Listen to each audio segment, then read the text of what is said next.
بسم اللہ الرحمن الرحیم۔ دوسری جلد کا آغاز ہم کر رہے ہیں اور یہ 10 جلدوں پر مشتمل داستان ہے، جس میں پوری امیر حمزہ کی پوری داستان کا تذکرہ ہے۔ 10 جلدوں پر مشتمل اس پوری کہانی کا پہلی جلد ہم پچھلے 10 سبق میں پڑھ چکے ہیں۔ آج سے ہم دوسری جلد کا آغاز کرنے جا رہے ہیں، اور اس دوسری جلد کا پہلا جو چیپٹر ہے وہ ہے نوشیروان کا تخت۔ ٹھیک ہے، تو میں پڑھنا شروع کرتا ہوں، آپ توجہ کریں۔ یہ دوسری جلد جو ہے وہ یہ تھی، یہاں سے شروع ہوئی تھی، پراسرار جزیرہ۔ ٹھیک ہے، پراسرار، یہ اسرار نہیں ہے، اسرار ہے۔ ٹھیک ہے، پراسرار جزیرے میں ہم پہلا چیپٹر پڑھنا شروع کر رہے ہیں، نوشیروان کا تخت۔ میں پڑھتا ہوں، آپ توجہ سے سنیں۔ ہشام عرب کے ایک شہر خیبر میں پیدا ہوا تھا۔ اس کا باپ علقمہ اپنے زمانے کا بڑا نامی گرامی لٹیرا تھا۔ لوگ اس کی حرکت سے پریشان اور خوفزدہ رہتے تھے۔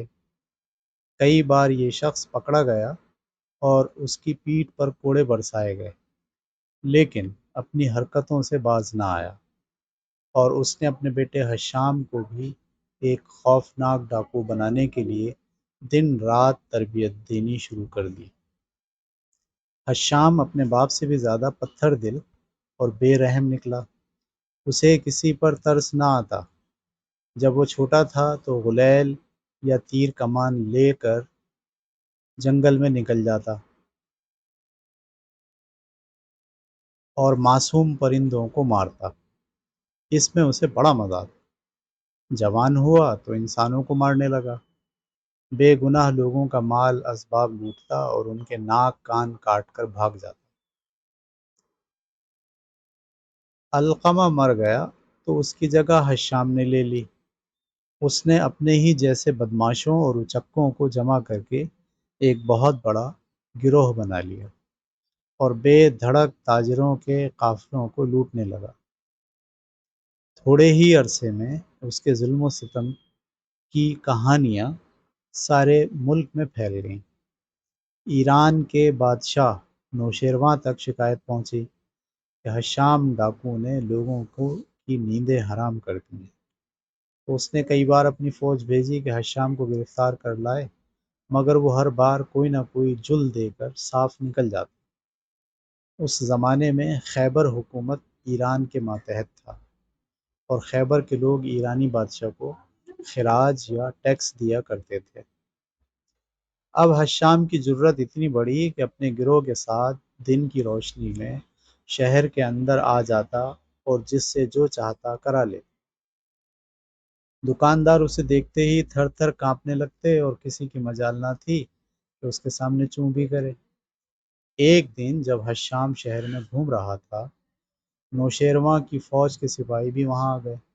ان کا مقصد اس وقت ہشام کو پکڑنے کا نہ تھا، وہ خیبر کے لوگوں سے اپنا سالانہ خراج وصول کرنے آئے تھے۔ ہشام کو پتہ چلا تو وہ اپنے آدمیوں کو لے کر اسی وقت شاہی فوج کے مقابلے میں آ گیا اور ایسا حملہ کیا کہ فوج کے بہت سے سپاہی مارے گئے، اور جو بچے وہ بھاگ نکلے۔ ہشام نے خیبر کے لوگوں کو جمع کیا اور یوں تقریر کی: اے بھائیو، تم مجھے ڈاکو یا قاتل جو کچھ بھی سمجھو بجا ہے۔ میں نے تم پر بڑے ظلم کیے ہیں، مگر نوشیروان کے سپاہی بھی کچھ کم ظلم نہیں کرتے۔ میں چاہتا ہوں کہ تمہیں نوشیروان کی غلامی سے آزاد کراؤں۔ اس کے لیے ضروری ہے کہ تم اب وہ خراج مجھے ادا کرو جو نوشیروان کو ادا کرتے ہو، تاکہ میں اس روپے سے ایک بڑی فوج تیار کر کے نوشیروان سے جنگ کروں۔ خیبر کے لوگ نوشیروان کے سپاہی سے بھی اتنے ہی تنگ تھے جتنے ہشام ڈاکو سے، لیکن انہوں نے صرف اس خیال سے کہ وہ دونوں طرف سے لوٹنے کے بجائے ایک ہی طرف سے لوٹتے رہیں، ہشام کو دل کھول کر روپیہ دیا۔ چند دن کے اندر اندر ہشام نے 50,000 جوانوں کی ایک فوج تیار کر لی۔ اور اس کو بہترین ہتھیاروں سے لیس کر کے ایران کے دارالحکومت مدائن کی جانب روانہ ہو۔ راستے میں جتنی بھی بستیاں اور گاؤں ملے سب کو جی بھر کر لوٹا، آگ لگائی اور قتل عام کیا۔ شام کے آنے کی خبر نوشیروان کے کانوں تک پہنچی تو وہ بڑا فکر مند ہوا۔ اس نے اپنے وزیروں سے مشورہ کیا۔ انہوں نے رائے دی کہ حشام کے مقابلے کے لیے خود بادشاہ کو فوج لے کر نکلنا چاہیے، مگر وزیر اعظم بزرج مہر نے کہا، یاد ہے آپ کو، ہم کہانی یہیں سے شروع ہوئی ہے، نوشیروان اور اس کا وزیر اعظم بزرج مہر۔ یہ بزرج مہر وہی ہے جو علم نجوم کا بھی ماہر ہے۔ جہاں پناہ اس غلام کی رائے میں یہ مشورہ صحیح نہیں، آپ اتنی بڑی سلطنت کے بادشاہ ہیں اور حشام ایک گھٹیا درجے کا لٹیرا ہے، آپ کو یہ ہرگز زیب نہیں دیتا کہ ایک ڈاکو کے مقابلے کے لیے جائیں۔ فرض کیجئے آپ کو فتح بھی ہوئی تو لوگ کہیں گے کہ ایک ڈاکو کو شکست دے کر آپ نے کیا کمال کیا، اور اگر آپ ہار گئے تو یہ بڑی شرم کی بات ہوگی۔ نوشیروان نے اس بات پر غور کیا تو اسے بزرج مہر کی اس دلیل میں وزن محسوس ہوا۔ کہنے لگا، بے شک تمہارا کہنا ٹھیک ہے، حشام کے مقابلے میں ہمارا جانا اچھا نہیں ہو، لیکن اس مصیبت سے نجات پانے کی کوئی تدبیر بھی ہونی چاہیے۔ تدبیر یہ ہے علی جاہ کہ کسی بہادر پہلوان کو مدائن کے قلعے کی حفاظت کے لیے مقرر کیجیے۔ آپ شکار کے ارادے سے جنگل میں نکل جائیے اور اعلان کر دیجیے کہ آپ 40 دن تک جنگل میں رہیں گے۔ میں نے علم نجوم سے حساب لگایا ہے کہ یہ 40 دن آپ کے لیے سخت منحوس ہیں، آپ کو شہر میں نہیں رہنا چاہیے۔ نوشیروان نے اسی وقت غشر فیل نامی ایک پہلوان کو بلایا۔ وہ مست ہاتھی کی طرح جھومتا ہوا آیا اور بادشاہ کے تخت کو بوسہ دے کر کھڑا ہو گیا۔ نوشیروان نے اس سے کہا، دیکھو، ہم شکار کھیلنے جنگل میں جا رہے ہیں، 40 دن کے بعد واپس آئیں گے، سارا شہر اور قلعہ تمہاری حفاظت میں ہے، اگر ہمارے پیچھے دشمن شہر پر حملہ کرے تو سب شہریوں اور فوج کو قلعے میں لے جانا اور ہرگز ہرگز قلعے سے باہر مت نکلنا اور نکل کر مت لڑنا۔ غشر فیل پہلوان نے عرض کیا، جہاں پناہ کا حکم سرآنکھوں پر، میں حضور کی ہدایت پر عمل کروں گا اور قلعے سے باہر نکل کر دشمن کا مقابلہ نہ کروں۔ نوشیروان نے بزرج مہر اور دوسرے سرداروں کو ساتھ لیا اور جنگل کی جانب چلا گیا۔ اب مدائن شہر اور قلعے پر غشر فیل پہلوان کی حکومت تھی۔ اس میں شک نہیں کہ یہ پہلوان بہت بہادر تھا، لیکن اس کی کھوپڑی میں عقل کی جگہ بھس بھرا ہوا تھا۔ جب کوئی اس کی تعریف کرتا تو وہ گدھے کی طرح پھول جاتا۔ نوشیروان کے جانے کے 10 دن بعد حشام اپنی فوج کو لیے ہوئے مدائن کے نزدیک آن پہنچے۔ غشر فیل نے قلعے کے دروازے بند کر لیے اور فصیل پر سے تیروں اور نیزوں کی ایسی بارش برسائی کہ حشام کے کئی ہزار آدمی مارے گئے۔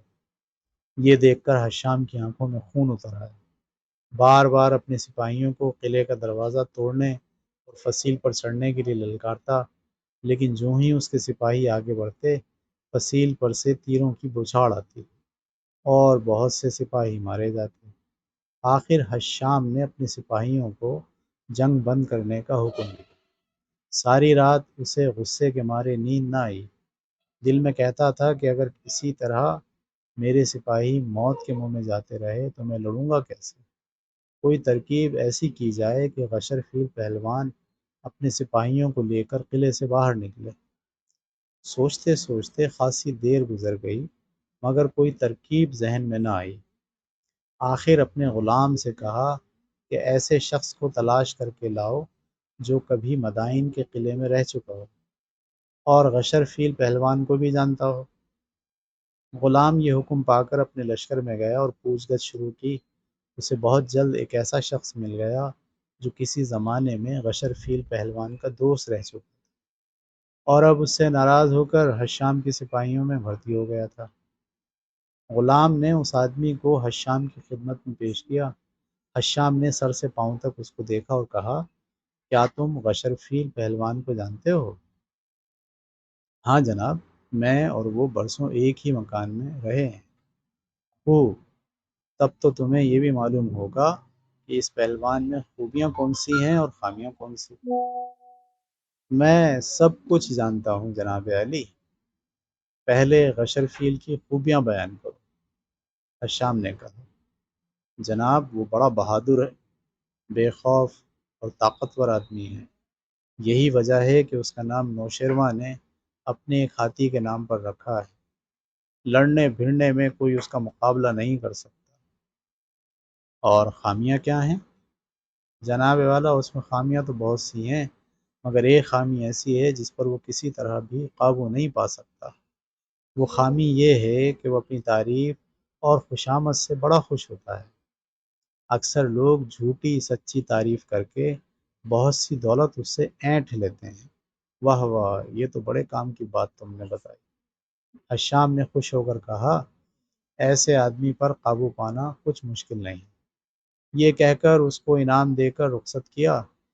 صبح سویرے حشام نے اپنی فوجوں کو تیاری کا حکم دیا، لیکن حملے سے پہلے خود گھوڑا دوڑا کر قلعے کی فصیل کے قریب پہنچا اور وہاں کھڑے ہوئے سپاہیوں کو بلند آواز سے پکار کر کہا، میرا نام حشام ہے، میں غشرفیل پہلوان سے بات کرنا چاہتا ہوں۔ سپاہیوں نے فوراً پہلوان کو خبر کی اور اپنی جانب سے نمک مرچ لگا کر کہنے لگے، شاید آپ کی بہادری کا رعب حشام پر بیٹھ گیا ہے، تبھی وہ صلح کی درخواست لے کر آیا ہے۔ یہ سن کر غشرفیل کی کھوپڑی میں خود بد شروع ہو گئی۔ دل میں خوش ہوا، سینہ پھلا، دانت نکال قلعے کی فصیل پر آن کھڑا ہوا اور اپنی گرج دار آواز میں حشام سے کہنے لگا، میرا نام غشرفیل ہے، کہو کیا ارادے ہیں؟ لڑو گے یا الٹے قدموں واپس جانے کی تیاری ہے؟ جناب میرے باپ دادا کی توبہ جو میں آپ سے لڑنے کی جرات کروں۔ مجھے یہ معلوم نہ تھا کہ قلعے میں آپ موجود ہیں۔ میں آپ کا نام اور کارنامے سن چکا ہوں اور مجھے آپ سے ملاقات کا بڑا شوق ہے، مگر افسوس کہ ان حالات میں ملاقات ہوئی۔ میری خطا معاف فرمائیے، میں آج شام یہاں سے رخصت ہو جاؤں گا۔ آپ سے لڑنے کی ہمت نہیں، جی چاہے تو تھوڑی دیر کے لیے قلعے سے باہر تشریف لائیے تاکہ میں آپ کے قدم چوم لوں۔ غشرفیل نے حشام کے منہ سے یہ خوشامدانہ جملے سنے تو خوشی کے مارے سب کچھ بھول گیا۔ اسے یہ بھی یاد نہ رہا کہ نوشیروان نے کیا ہدایت کی تھی۔ اسی وقت فوج کے ساتھ بڑی شان و شوکت سے باہر نکل آیا تاکہ حشام کو اپنے پاؤں چومنے کا موقع عطا کرے۔ یہ جناب فوج ہے اور یہ قلعے کی اندر سے غشرفیل نکل کے آ گیا ہے۔ حشام صبر سے اپنی جگہ کھڑا رہا اور جب اس نے دیکھا کہ پہلوان اپنی فوج کو پوری طرح میدان میں لے آیا ہے تو اس نے یکا یک زبردست نعرہ لگا کر اپنے سپاہیوں کو ہلہ بولنے کا حکم دیا۔ حشام کے سپاہی بھوکے شیروں کی طرح غشرفیل پہلوان کی فوج پر ٹوٹ پڑے اور تھوڑی ہی دیر میں لاشوں کے انبار میدان جنگ میں نظر آنے لگے۔ پہلوان سمجھ گیا کہ حشام نے چکمہ دے کر بلایا تھا۔ وہ جان بچانے کے لیے قلعے کی طرف بھاگا، مگر حشام نے اسے بھاگنے کا موقع نہ دیا۔ اس نے پہلوان کے سینے میں زور سے نیزہ مارا کہ اس کی انی سینہ توڑتی ہوئی نکل گئی۔ ایک ہولناک چیخ کے ساتھ پہلوان زمین پر گرا اور تڑپنے لگا۔ اسی لمحے حشام نے تلوار سے اس کا سر کاٹ کر نیزے پر چڑھا دیا۔ پہلوان کی فوج نے جب اپنے سپہ سالار کا یہ حشر دیکھا تو اس کے پاؤں اکھڑ گئے اور حشام آنن فانن شہر کے اندر جا گھسا۔ کئی ہزار لوگوں کو قتل کیا اور ان کے مکان لوٹ لیے، پھر بادشاہ کے محل کا رخ کیا، اسے بھی جی بھر کر برباد کیا اور نوشیروان کے تخت اور تاج پر بھی قبضہ جما لیا۔ اب اس کے ظلم کی کوئی حد نہ رہی، لوگ اسے دیکھتے ہی سجدے میں گر جاتے۔ نوشیروان کی فوج کے وہ سپاہی جن کی جانیں بچ گئی تھیں اب حشام کی فوج میں شامل ہو چکے تھے۔ مدائن کو تہس نہس کرنے کے بعد حشام نے وہاں سے کوچ کیا اور ایک ایسے مقام پر پہنچا جہاں دو راستے نکلتے تھے، ایک راستہ خیبر کو اور دوسرا مکے کو جاتا تھا۔ حشام فتح اور طاقت کے نشے میں چور تھا، اس لیے خیبر جانے کے بجائے اس نے مکے کا راستہ اختیار کیا اور اپنے ساتھیوں سے کہنے لگا، میں نے سنا ہے کہ مکے میں ایک ایسا شخص پیدا ہوا ہے جو عرب کے تمام پہلوانوں کو ہرا چکا ہے۔ اس نے بہت بڑی فوج تیار کی ہے اور حال ہی میں یمن کے بادشاہ کو بھی شکست دی ہے۔ میں اس شخص سے دو دو ہاتھ کرنا چاہتا ہوں۔ اس کے ساتھیوں نے بھی اس کی ہاں میں ہاں ملائی اور پھر 1,00,000 سپاہیوں کا ایک لشکر مکے کو تباہ کرنے کی نیت سے روانہ ہوا۔ ادھر خواجہ عبد المطلب کے کانوں تک بھی خبر پہنچ گئی کہ ہشام ڈاکو ایک زبردست فوج لے کر مکے پر چڑھائی کے ارادے سے آ رہا ہے۔ اس خبر سے مکے کے لوگوں کے ہوش اڑ گئے اور وہ ہشام کے خوف سے تھر تھر کانپنے لگے۔ خواجہ عبد المطلب سیدھے خانہ کعبہ میں گئے اور رو رو کر خدا سے دعا مانگنے لگے کہ اے خدا، دشمن تیرے گھر کو برباد کرنے کی نیت سے ادھر آ رہا ہے، اب تو ہی اس کے حملے سے اپنے گھر اس شہر میں رہنے والوں کی حفاظت کر سکتا ہے۔ ٹھیک ہے، یہاں تک ہم اس کو چھوڑتے ہیں آج کی قسط میں۔ اس کے بعد کا جو ٹاپک ہے اس کے بعد وہ ہم کل مطالعہ کریں گے اور دیکھتے ہیں کہ جو بشر فیل ہے یہ کس طرح سے امیر حمزہ کے ساتھ اس کی لڑائی ہوتی ہے اور اس میں کون جو ہے وہ جیتتا ہے۔ کل تک کے لیے اجازت دیجیے، اللہ حافظ۔